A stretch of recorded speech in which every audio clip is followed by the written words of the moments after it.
যে ডিফেক্টটা আসবে আপনি যাতে এটা দিলাম কত দিয়ে দেখেন এখানে 1000 আছে।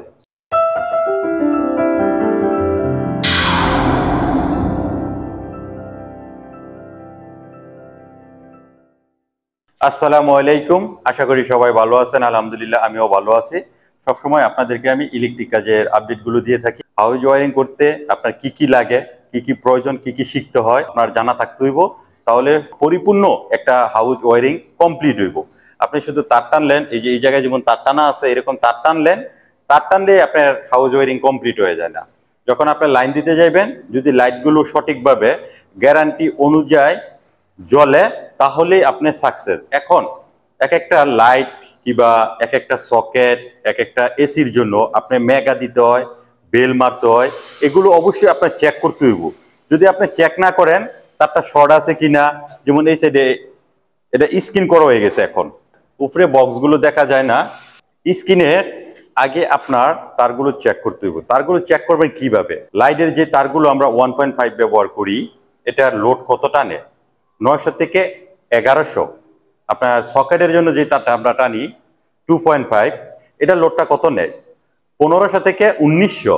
4mm কত লোড নেয় সেগুলো আপনার অবশ্যই জানতে হইব। 4mm 1900 থেকে 2500 লোড নেয়। এখানে আমার ডিবি এই যে কমপ্লিট করা আছে, প্রতিটা সেটের জন্য এক এক করে মার্ক দেওয়া আছে, কোনটার জন্য ডিবির মধ্যে, এবং কি নাম্বারিং দেওয়া হবে।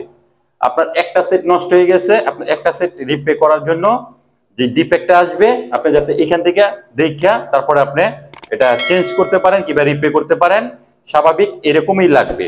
আপনি এখানে তার টানার পর সবকিছু অ্যাডজাস্ট করে এখানো সব মাইলিং করে গেলেন, এগুলো ভাবে কাজ করলে ঠিক হইব না।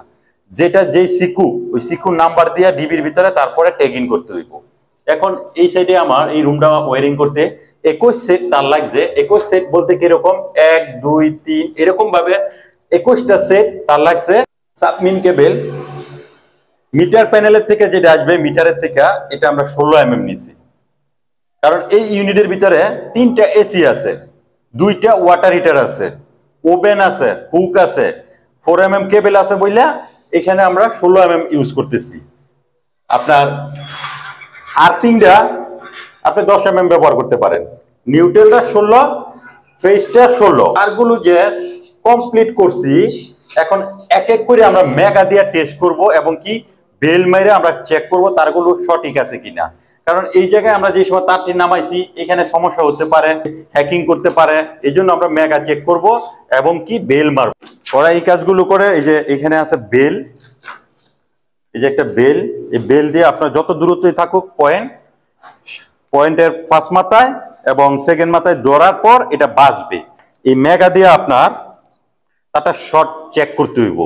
শর্ট চেক করার পরে এখানে আপনার এই যে নাম্বারটা আপ ডাউন করব, কোনটা কত দিয়ে চেক করতে হইব এবং কি ওরা ভালোভাবে এখন জানে। 4mm তার চেক করতে যান তাহলে এখানে 1000 লাগবে। যদি 2.5 চেক করতে যান তাহলে কত লাগবে? 500 লাগবে। যদি 1.5 চেক করতে যান তাহলে 250 লাগবে। এরকম করে ওই চেক করবে। আমি এক এক করে আপনাদেরকে দেখাই। এই পয়েন্টটা যে দিছি তারটা টানা সঠিক আছে কিনা আমি বেল মেরে এখন চেক করে দেখতেছি। এই জায়গায় শব্দ হইতেছে, এই যে এই জায়গায় শব্দ হইতেছে, এটা আর এইখানে তারটা সঠিকভাবে পৌঁছাইছে। আমি এটাও চেক করে দেখব শব্দ হয় কিনা। এই যে দেখেন এখানে শব্দ হইব।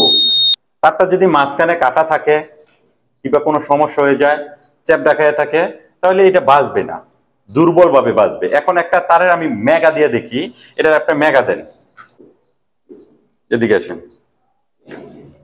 এই যে প্রতিটা ইয়ার মেগা দিতে হইব। যদি এখানে আপনার শর্ট থাকে তাহলে এখানে পয়েন্ট উঠবে।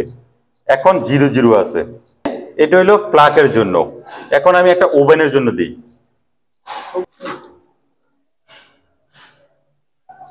ওকে, এইখানে নিয়ে আসি। এই যে এটা দিলাম কত দিয়ে দেখেন এখানে 1000 আছে। এই যে দেখেন এটা হলো 1000 দিয়া এটা চেক করতেছি। এটা হলো এসি কিংবা ওভেন, এগুলো আপনি চেক করতে পারবেন 1000 দিয়া। দেখছেন একদম ক্লিয়ার কাজ। 1.5 এ ধরেন। ওকে, এটা কত দিয়ে দিছি দেখেন কত আছে এখানে 250। এটা আপনারা লক্ষ্য করবেন, এই যে 250 দিয়া 1.5 এর মেগা দিতেছি। একদম ক্লিয়ার, কোনো সমস্যা নাই। যদি ভিতরে পানিও থাকে তাহলে আপনার এই পয়েন্টগুলো উঠবে। তো এটা দিলাম 250 দিয়া। এখন প্লাকেটটা আবার দেখাই। এই যে প্লাকেট হইলো আপনার 500 দিয়া। এখানে বোল্ড লেখা আছে, দেখছেন? সংখ্যার পরে আবার বি লেখা আছে বোল্ড। এই যে এটা যদি আপনার কোনো সমস্যা হইতো তাহলে আপ ডাউন করতে একটা বাড়ি দাও দেখি তারটা। এই যে এরকম বাইরে আইব। যদি আপনার তারটা সঠিক থাকে তাহলে 00 আসবে। তো এই যে দেখেন 00 চলে আইছে। তো এটা হলো মেগা। আপনার প্রতিটা কাজেরই ফাইনাল একটা ফিনিশিং আছে। এই ফিনিশিং গুলো আপনার মেগা দিয়ে যদি আপনি তারটা কমপ্লিট করেন একটা ইউনিটের 2-4-5 বছরের ভিতরে আপনার এখানে কোনো ট্রিপ করবে না। এসির পয়েন্ট আছে, এই পয়েন্টগুলো আমরা কিভাবে দিছি এগুলো চেক করছি। এখানে লাইট আছে, ফ্যান আছে, এটির সুইচ হলো ওই জায়গায়। ওরা ভালোভাবে এই কাজগুলো এক এক করে চেক করছে, যা নিখুঁতভাবে। তো আপনার হাউস ওয়ারিংটা আপনি ঠিক এরকম ভাবেই করবেন, কাজটা যেন নিখুঁত হয়। কোনো ভুল যদি, যে মিস্ত্রি কাজটা করুক ওই মিস্ত্রি আসলে পারদর্শী কি বা দক্ষ আছে কিনা আগে যাচাই করবেন।